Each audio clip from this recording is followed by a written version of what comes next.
బడిలోనో అమ్మ ఒడిలోనో ఉండాల్సిన పిల్లలు ఈ రోజు ఆసుపత్రుల పాలవుతున్నారు. ఇవాళ పిల్లలు ప్రాణాలు పోతా ఉన్నాయి. వెంటిలేటర్ల మీద పిల్లలు ఉండే పరిస్థితి చాలా బాధాకరం.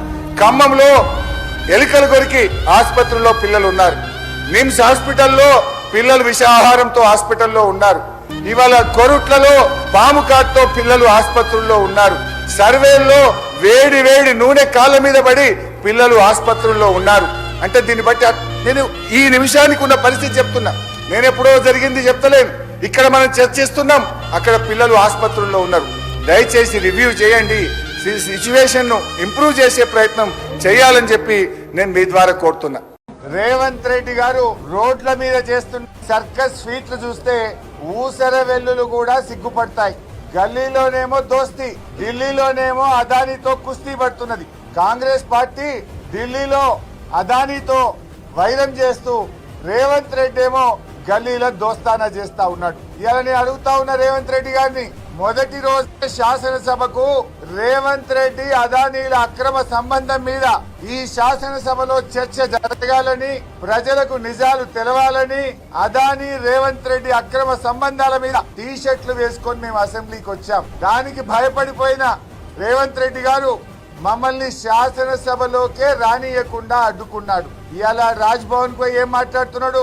మీ రాహుల్ గాంధీ, మీ ఏఐసిసి అదానీని తిట్టండి, అదానీని ప్రశ్నించండి, అదానీ అవినీతి గురించి మాట్లాడమంటే పాపం అదానీ మీద మాట్లాడాలంటే రేవంత్ రెడ్డికి భయం అవుతా ఉన్నది. అదానీ మీద ధైర్యం చాలతలేదు మాట్లాడడానికి. రాజ్ భవన్ ముంగటపై కూడా మళ్ళా బీఆర్ఎస్ పార్టీ గురించే మాట్లాడుతున్నాడు, కేసీఆర్ గురించే మాట్లాడుతున్నాడు. ఆయన ఈ కథ అర్థమైపోయింది ప్రజలకు. రాజ్ భవన్ ముంగట మీ ర్యాలీ దేనికోసం చేసిండే? అదానికి వ్యతిరేకంగా చేసిండు. నువ్వు వాడు అదానీ గురించి మాట్లాడినావా? నువ్వు మాట్లాడిన స్పీచ్ లో కేసీఆర్ గురించో, కేటీఆర్ గారి గురించో, మా పార్టీ గురించి మాట్లాడినావు తప్ప నువ్వు అదానీ గురించి మాట్లాడే ధైర్యమే నీకు లేదు. ఎందుకంటే నువ్వు అంతర్గతంగా ఒప్పందం ఉన్నది. ఆ 100 కోట్ల చెక్కు నీ పార్టీ నిన్ను తిడితే వాపస్ ఇచ్చినావు. మరి చెక్ ఇచ్చినావు కానీ లోపలికి వెళ్ళి తీసుకునే ఎట్లా? 12,000 కోట్ల అగ్రిమెంట్ల సంగతి ఏంది? మరి సిమెంట్ ఫ్యాక్టరీ సంగతి ఏంది? ఇవన్నీ మాట్లాడదాం అసెంబ్లీలో.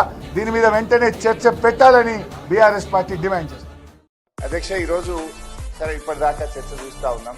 గౌరవ సభ్యులు 10 ఏళ్ల బీఆర్ఎస్ ప్రభుత్వం ఏం చేయలేదు, మా హాస్టళ్లు బాగాలేవు, మా స్కూళ్లు బాగాలేవు అని మా మీద మాట్లాడుతూ వచ్చారు. మరి ఈ రాష్ట్రాన్ని పరిపాలించింది 56 సంవత్సరాలు మీరే కదా. మీరంతా ఉద్ధరించి అద్దంలాగా తయారు చేసిస్తే మేమన్నా ఖరాబ్ చేసామా? మీరంతా అద్దంలాగా తయారు చేసి ఉద్ధరించిస్తే మా 10 ఏళ్ళు ఏమైనా ఖరాబ్ అయిందా? సో దయచేసి ఆరోపణలు చేసే ముందు వెనక్కి చూసుకోవాలి ఒకసారి. ఎందుకంటే నేను చెప్పదలుచుకున్న పాయింట్ ఏంటంటే ఇట్స్ ఎ కంటిన్యూస్ ప్రాసెస్. నిజానికి కేసీఆర్ గారి హయాంలో చాలా మంచి పనులు జరిగినాయి.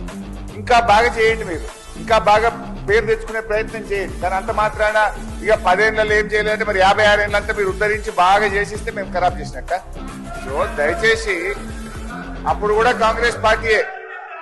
ఇక చూడండి అధ్యక్ష, సాంబార్లో ఎలక, గురుకులంలో ఎలకల కలకలం, విద్యార్థికి పాము కాటు, ఇట్లా చెప్పుకుంటూ పోతే ఒక 100 ఉన్నాయి. I don't want to go in to that. నేను కోరేది, మీ సిన్సియర్ గా మిమ్మల్ని కోరేది ఏంటంటే ఇప్పటికైనా మీ కలెక్టర్లను బాధ్యులు చేయండి.